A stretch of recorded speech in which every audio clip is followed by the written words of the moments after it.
Assalamualaikum warahmatullahi wabarakatuh. Selamat pagi anak-anak soleh dan solehah. Apa kabar? Semoga semua dalam keadaan sehat walafiat ya. Nah, pembelajaran tematik kali ini Miss akan menerangkan materi PPKN. Sekarang siapkan buku tematik 4A, buka halaman 10 sampai 13 dan buku pena 4A halaman 10 dan 17. Sebelum kita mulai belajar, kita berdoa bersama-sama terlebih dahulu. Praying rule, up hand and down hand. Pray before study.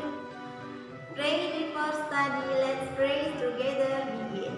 Bismillahirrahmanirrahim. Rabbi zidni ilman nafi'an warzuqni fahma. Ya Allah, please give me your blessing of knowledge and understanding. Amin. Nah, sudah siap? Kita mulai. Dalam pembelajaran tematik materi IPS yang lalu kita sudah belajar mengenai bentuk-bentuk keragaman. Ada berapa bentuk-bentuk keragaman dan apa saja bentuk-bentuk keragaman yang ada di Indonesia? Nah, yang pertama adalah keragaman suku bangsa. Yang kedua ada keragaman bahasa. Yang ketiga ada keragaman rumah adat. Yang keempat ada keragaman tarian tradisional.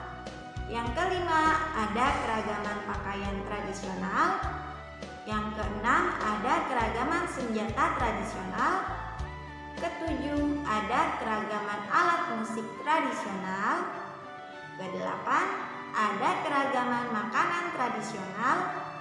Kesembilan ada keragaman permainan tradisional. Dan yang ke-10 ada keragaman agama. Tujuan pembelajaran kita hari ini yang pertama adalah kita mengetahui apa saja unsur-unsur kebudayaan dalam keberagaman yang ada di Indonesia. Lalu yang kedua, contoh dari sikap persatuan dan kesatuan dalam keberagaman. Dan yang ketiga adalah bagaimana cara menjaga persatuan dan kesatuan dalam keberagaman. Sekarang kita mulai di materi yang pertama, tematik 4A halaman 10 dan 11. Unsur-unsur kebudayaan. Indonesia terbentang dari Sabang sampai Merauke. Karena itulah Indonesia memiliki 1340 suku yang mendiami setiap wilayah yang ada di Indonesia. Apa itu suku? Suku adalah orang yang tinggal di satu tempat di salah satu wilayah di Indonesia. Nah, salah satunya contoh dari suku di Indonesia adalah suku Asmat. Suku Asmat berasal dari Papua. Dari suku inilah muncul sebuah kebudayaan. Kebudayaan apa saja? Nah, setiap suku membutuhkan tempat untuk tinggal sesuai dengan lingkungannya agar mampu bertahan hidup. Tempat tinggal dari suku Asmat disebut dengan rumah Honai. Struktur bangunan rumah Honai terdiri dari 2 lantai dan terbuat dari kayu dengan atap berbentuk kerucut yang terbuat dari jerami atau ilalang. Rumah Honai sengaja dibangun sempit atau kecil dan tidak berjendela yang tujuannya untuk menahan hawa dingin pegunungan Papua. Jadi sebagian besar wilayah Papua itu berupa pegunungan. Selain rumah, yang dibutuhkan oleh manusia atau suku Asmat sendiri adalah pakaian. Nah, bentuk pakaian adat dari suku Asmat seperti ini. Selain pakaian juga ada makanan. Makanan khas.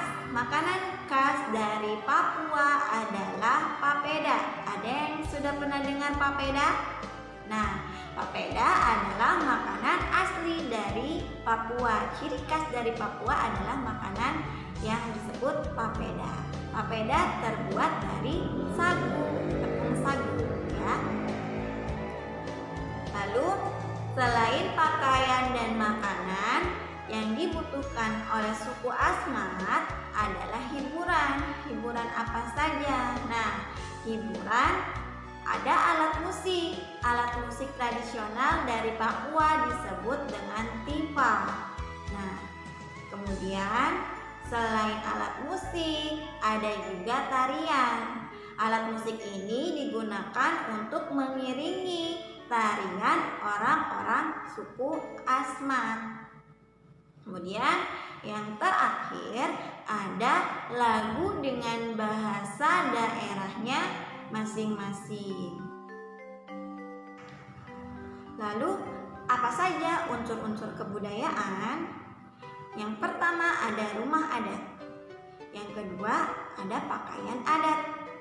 Yang ketiga ada makanan khas. Yang keempat ada alat musik tradisional. Yang kelima ada tarian tradisional. Dan yang keenam ada lagu daerah.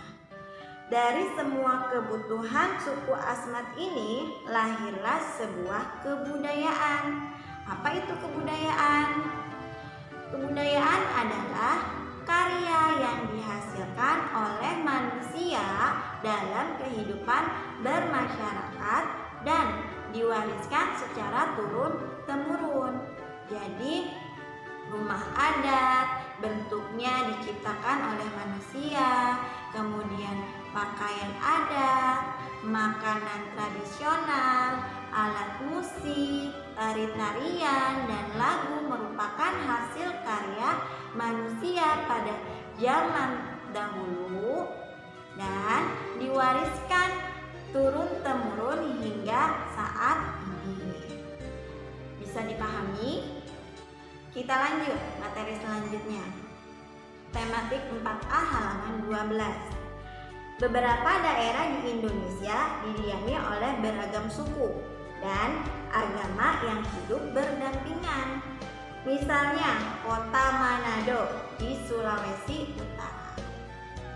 Di kota Manado, tidak hanya suku asli Manado saja yang tinggal di sana. Bisa jadi ada orang Bandung atau suku Sunda, orang Jawa, orang Palembang yang tinggal di kota Manado.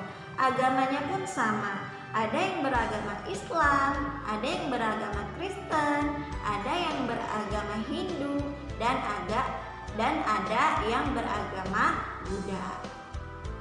Perbedaan suku dan agama ini dapat menimbulkan perpecahan. Apa itu perpecahan? Perpecahan adalah pertengkaran atau keributan. Maka dari itu, semboyan yang terkenal di kota Manado adalah torang semua basudara. Artinya, kita semua bersaudara. Layaknya saudara, kita harus saling menghargai, saling menghormati, dan saling menyayangi untuk menjaga persatuan dan kesatuan atau kekompakan sebagai warga negara Indonesia. Seperti bunyi sila ketiga Pancasila. Ada yang tahu? Ya, Persatuan Indonesia. Untuk menjaga persatuan dan kesatuan, yang pertama, menghormati teman yang beribadah. Yang kedua, tidak membeda-bedakan teman yang berbeda suku. Yang ketiga, menghormati teman yang sedang menyampaikan pendapatnya. Yang keempat, meminta maaf jika melakukan kesalahan. Dan yang terakhir, menghormati keragaman budaya lain. Jadi intinya kita harus saling menghormati, harus saling menghargai, dan harus saling menyayangi agar tercipta persatuan dan kesatuan dalam keberagaman di Indonesia. Nah, untuk menciptakan persatuan dan kesatuan dibutuhkan yang namanya kerjasama. Nah, contoh kerjasama dalam keberagaman itu apa saja? Yang pertama adalah kerja bakti. Kerja bakti membersihkan lingkungan di sekitar.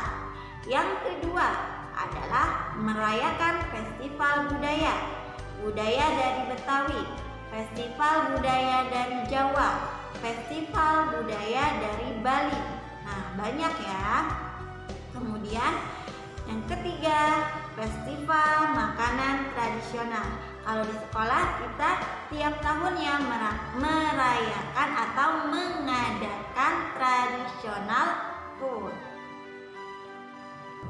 Dari penjelasan Miss bisa dipahami. Semoga apa yang Miss jelaskan dapat menambah ilmu pengetahuan kalian mengenai keberagaman yang ada di Indonesia ya. Nah, sekarang tugas kalian adalah kerjakan Bu Pena halaman 24 muatan PPKN nomor 1 sampai 3 dengan ketentuan tulislah 3 contoh bentuk kerjasama dalam festival budaya. Itu untuk nomor 2 ya. Dan yang nomor 3, tulislah 3 sikap yang dapat menjaga persatuan dan kesatuan bangsa.